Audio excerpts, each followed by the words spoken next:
Kaum muslimin dan muslimah yang dirahmati oleh Allah Subhanahu wa taala, berikutnya adalah pembahasan tentang hati yang mentauhidkan Allah Subhanahu wa taala, di mana tauhid yang ada pada diri seseorang itu adalah letaknya adalah di hatinya. Bagaimana yang Nabi Shallallahu alaihi wasallam katakan, eee, "At-taqwa hahuna." Yang namanya takwa itu ada di sini. Kemudian Nabi Shallallahu alaihi wasallam menunjuk dadanya 3 kali. Nah, ini menunjukkan bahwasanya ya, tauhid yang merupakan inti dari ketakwaan seseorang itu adalah letaknya dalam hati seseorang yang kemudian ditunjukkan dengan bukti yang nyata berupa ucapan dan juga perbuatan. Namun tempat tauhid, tempat ketakwaan itu adalah pada hati seseorang.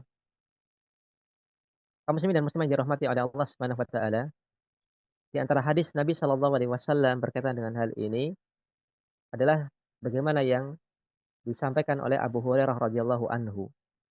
Di mana suatu ketika Abu Hurairah radhiyallahu anhu bertanya kepada Nabi sallallahu alaihi wasallam, "Ya Rasulullah, wahai Rasulullah sallallahu alaihi wasallam, siapakah orang yang paling bahagia dengan syafaatmu pada hari kiamat nanti?" Maka ini adalah di antara sekian banyak dalil yang menunjukkan bahwasanya Allah Subhanahu wa taala memberikan hak kepada Nabi kita Muhammad sallallahu alaihi wasallam untuk memberikan syafaat kepada umatnya. Oleh karena itulah Abu Hurairah radhiyallahu anhu menanyakan hal ini, "Wahai Nabi, siapakah orang yang paling bahagia yang mendapatkan syafaatmu pada hari kiamat?" Maka Rasulullah Shallallahu alaihi wasallam kemudian menjawab, "Ya, orang yang paling bahagia dengan syafaatku adalah orang yang mengucapkan la ilaha illallah dengan ikhlas dari hatinya." Maka syarat untuk kemudian mendapatkan kriteria sebagai orang yang paling berharga dan mendapatkan syafaat dari Nabi Shallallahu alaihi wasallam itu adalah bertauhid kepada Allah Subhanahu wa taala, bersih dari kesyirikan. Oleh karena itulah, eee, dari sejak dulu sampai kemudian sekarang, eee, para ulama memperingatkan umat, untuk kemudian perhatian dengan tauhid, waspada dengan kesyirikan. Karena dengan tauhid inilah kemudian kita mendapatkan kriteria untuk bisa menjadi orang yang paling bahagia mendapatkan syafaat Muhammad sallallahu alaihi wasallam atas izin Allah. Artinya ketika seseorang ini, tauhidnya rusak atau bahkan terlepas dari tauhid, dia melakukan kesyirikan kepada Allah Subhanahu wa taala, maka dia tidak mendapatkan, kesempatan ini. Syarat mendapatkan syafaat dari Nabi Shallallahu alaihi wasallam adalah ketika seorang hamba mengucapkan la ilaha illallah jujur dari hatinya. Dan ketika seseorang mengucapkan la ilaha illallah jujur dari hatinya, tentunya dia paham maknanya, dia paham konsekuensinya, dan dia akan menjauhi segala hal yang bertolak belakang dengan makna la ilaha illallah. Dia akan menjauhi kesyirikan. Dan dalam rangka supaya menjaga dirinya untuk tidak terjerumus dalam kesyirikan, tentunya dia akan mempelajari tauhid itu hakikatnya bagaimana, kesyirikan itu apa saja dan bagaimana bentuknya. Supaya dia terhindar dari kesyirikan kepada Allah Subhanahu wa taala. Maka, eee, tidak tepat apa yang dilakukan oleh sebagian orang, eee berdoa, "Wahai Muhammad, ya wahai Nabi, wahai Rasulullah, ya berikan kepada saya syafaat." Maka yang pertama adalah, ini adalah, berdoa kepada Nabi, padahal Nabi telah meninggal, dan ini adalah tidak diperbolehkan untuk berdoa kepada yang sudah meninggal. Ya, maka tidak boleh kita katakan, dalam, doa kita, "Ya Nabi, ya Rasul, ya berikan saya syafaat kelak di hari akhirat."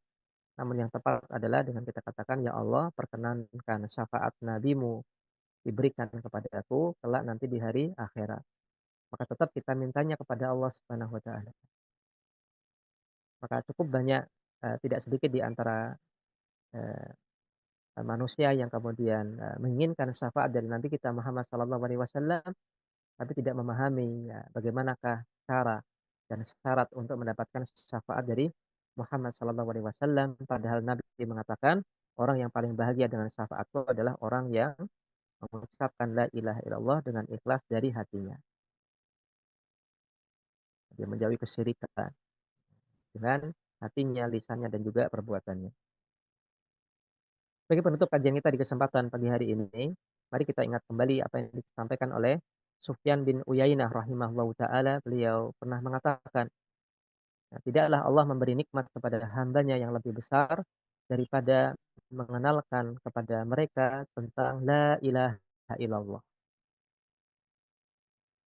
Maka nikmat terbesar Allah Subhanahu wa taala adalah ketika seorang hamba mendapatkan hidayah dari Allah Subhanahu wa taala untuk mengucapkan la ilaha illallah, mengetahui maknanya, konsekuensinya, dan juga kandungannya, dan dia diberikan hidayah oleh Allah Subhanahu wa taala untuk kemudian mengamalkan dengan lisan dan juga perbuatannya. Maka ini yang dimaksud dengan memperkenalkan kepada mereka la ilaha illallah. Bukan hanya sekedar tahu, tapi tahu, paham maknanya dan paham konsekuensi dan mau melaksanakan konsekuensinya. Maka ini adalah yang dikatakan oleh Sufyan bin Uyainah merupakan nikmat yang paling besar dari Allah Subhanahu wa taala kepada hambanya, dan dengan la ilaha illallah inilah kemudian hati seseorang akan menjadi sejuk, hati akan kemudian menjadi lapang, hati akan kemudian menjadi tenang.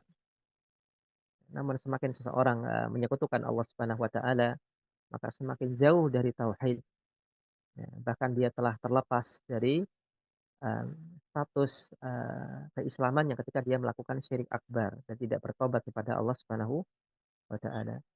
Maka tidak mungkin bagi orang yang menyekutukan Allah Subhanahu wa taala mendapatkan hati yang tenang. Hati yang tenang ini hanya didapatkan bagi orang yang mentauhidkan Allah Subhanahu wa taala.